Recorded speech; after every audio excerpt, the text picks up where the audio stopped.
So you have to constantly raise the bar, raise the bar, raise the bar, raise the bar. So mentorship, probably maybe very current. Last year, I was part of the Stanchart Women in Tech program, and I was blessed to have like very diverse mentors. And I had two mentors. One was a mentor specifically for business, and they were more like a coach. And in that year, because I was trying out new things, they were really hardcore on me that, Joanne, this is not bringing results. Drop it. Try this one. And they would really grill me. And I feel you need a mentor like that. A mentor who's knowledgeable about what you're doing, and they're able to see, some of the holes in your plans, some of the holes in your strategy, and they're able to redirect you back to the right path. So still in the same program, I had another mentor who was a banker.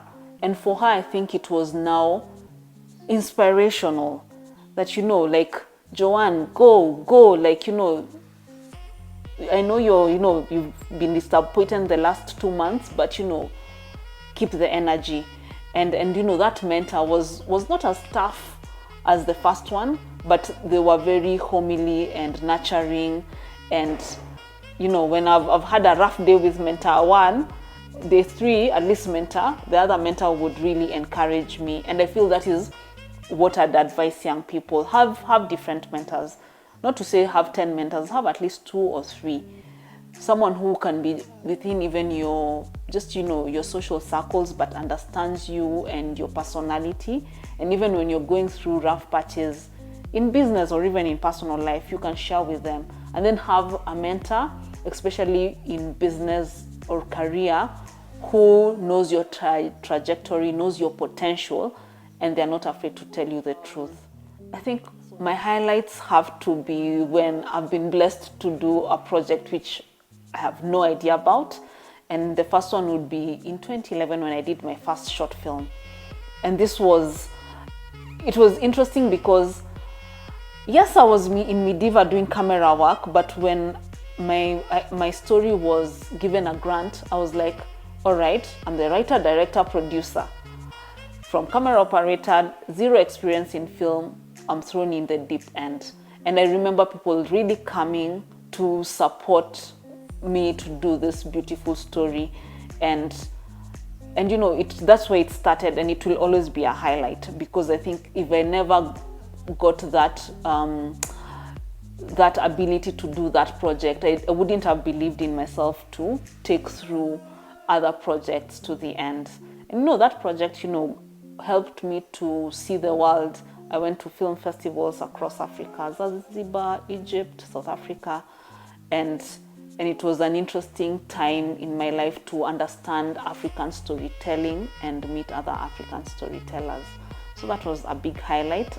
And another film highlight has to be Marikiti Women. Marikiti Women was a big highlight because it was my first feature film.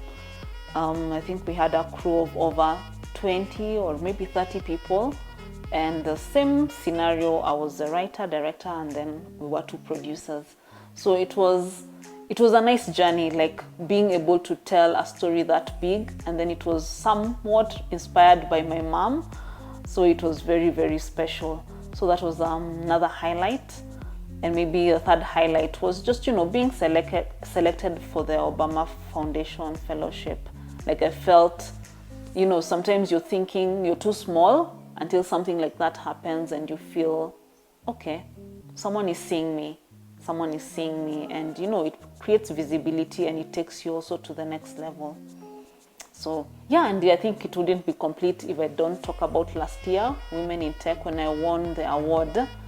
It was very competitive. We were 5 businesses and 10 businesses, and they were selecting 5. And I think pitching what Aquila Films does was, I didn't listen to the other pitches because we were not privy, but I felt it was so hard. It had so much grill, and I feel content sometimes is very hard to sell to investors. And I hope in coming days it will change. In following the pandemic, things were not different, and while we're not the same, and they've not, really, I don't think things will ever be the same again. Like now we just move with a new wave and new way of doing things. And during Women in Tech, I came up with an idea, a new product, that what else can a Killer Films do, other than documentaries, short film, feature films. And we say that we want to do stories for entrepreneurs. So we're calling it Storytelling for Entrepreneurs. And that is the idea that, won the big Stanchart grant. And for that idea is, I'm saying, because I've been in business for a couple of years and I've struggled with marketing and branding and PR, I'm saying at least from a film video perspective, I can be the plug. I can be the person who comes in and helps you tell your story. Can be the one, help you bring that concept to the world through video. And I feel that is the one thing which I'm doing differently. And such a product is definitely an affordable product, and it means that at Killer Films we have work every month. And yes, we get the grants from the big organizations, but we interact with our fellow entrepreneurs and we help them, we assist them in their journey of branding and marketing by storytelling. So I'd say that is the one thing that I'm doing, which I believe will keep me relevant and our team relevant for years to come.